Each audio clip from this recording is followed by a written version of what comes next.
Hi, my name is Darby Brown, and thanks in large part to the World Affairs Council and the David Hershberg Scholarship, I was able to spend last summer studying renewable energy and Spanish here in Pamplona, Spain. For me, this was the experience of a lifetime. It exposed me to new ideas, sparked new passions in me, and left me with lessons that will shape my life and career moving forward. I'm so thankful for the opportunity and the chance to share it with you. Let's dive in.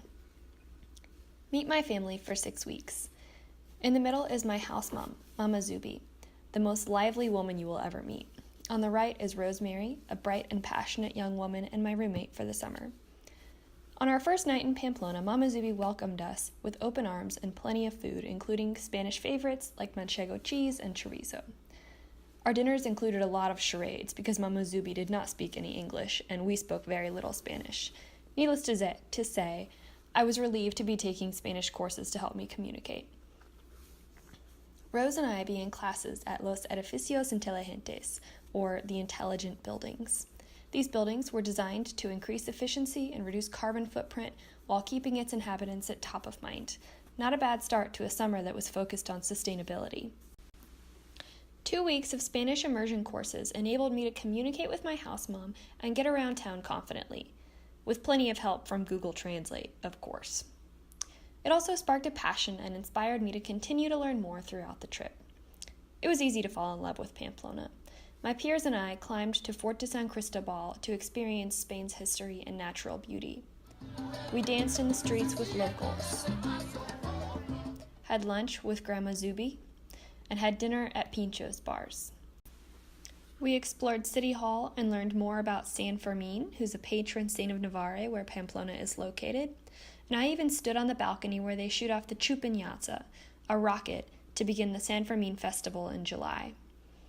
We took a beach day to San Sebastian to soak up more of what the Basque region of Spain had to offer. And finally, the time came to study renewable energy. The answers to the world's energy needs are vast and many, and the best solution will depend on the circumstance. I studied many different solutions and got a hands-on look at how they can complement each other to increase energy output. Important drivers of renewable energy include wind, solar photovoltaics, concentrated solar power, geothermal heating and cooling, hydropower, wave energy, including oscillating water columns, biomass, energy markets, energy storage, and electric grid design. I'm going to walk you through some of the things that we studied. First step is my favorite, an oscillating water column plant located in Mutriku. This small town on the northern coast of Spain is powered, at least partially, by this. The dam breaks waves coming into shore and harnesses their energy to create electricity. It also serves dual purpose because it creates a nice swimming area for residents. Here's how it works. A hollow column is retrofitted with a turbine at the top. When a wave crest hits, as you can see on the left, the water level in the column rises. This compresses air in the column and blows it out the top. The high-velocity airstream spins a turbine that generates electricity. When the water level recedes, it creates a vacuum in the column.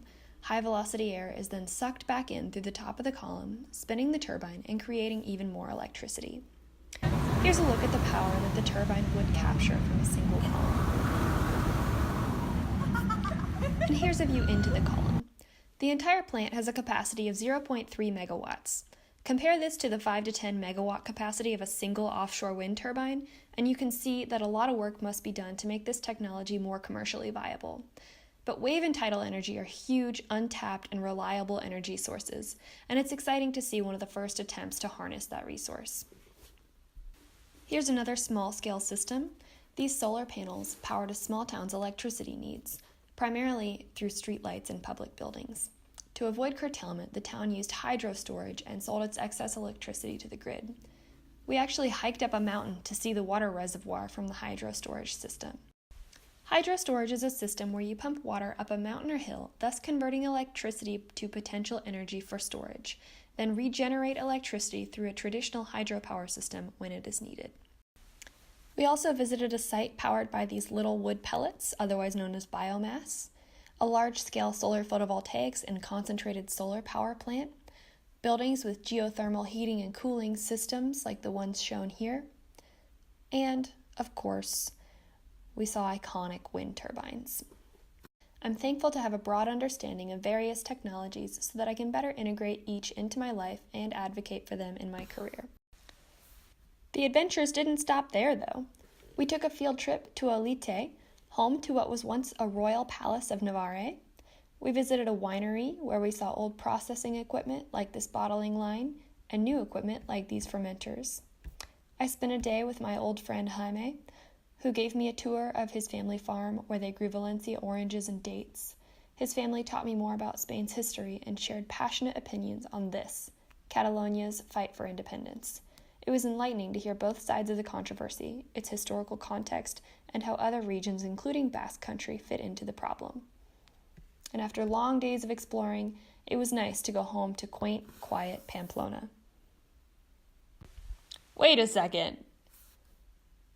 Welcome to the San Fermin Festival, better known as the Running of the Bulls, where the population of Pamplona explodes from 200,000 to 1 million.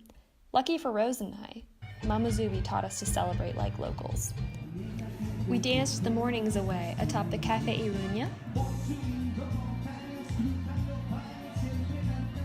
watched Los Gigantes parade in the street with San Fermin's relics, danced the Jota in the square, supported protests against sexual violence during the festival, went back to class, and then to a bullfight. Again, back to class, and then we were up early to watch the bulls run.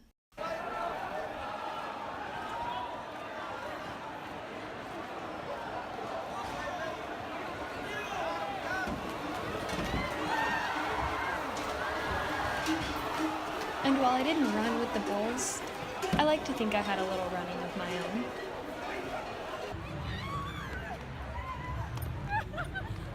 I'm exhausted just thinking about last summer. Thank you again to the World Affairs Council for helping me take this trip.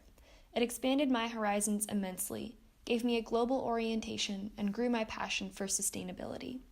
The experience has opened many doors already and will continue to shape the trajectory of my life and my career.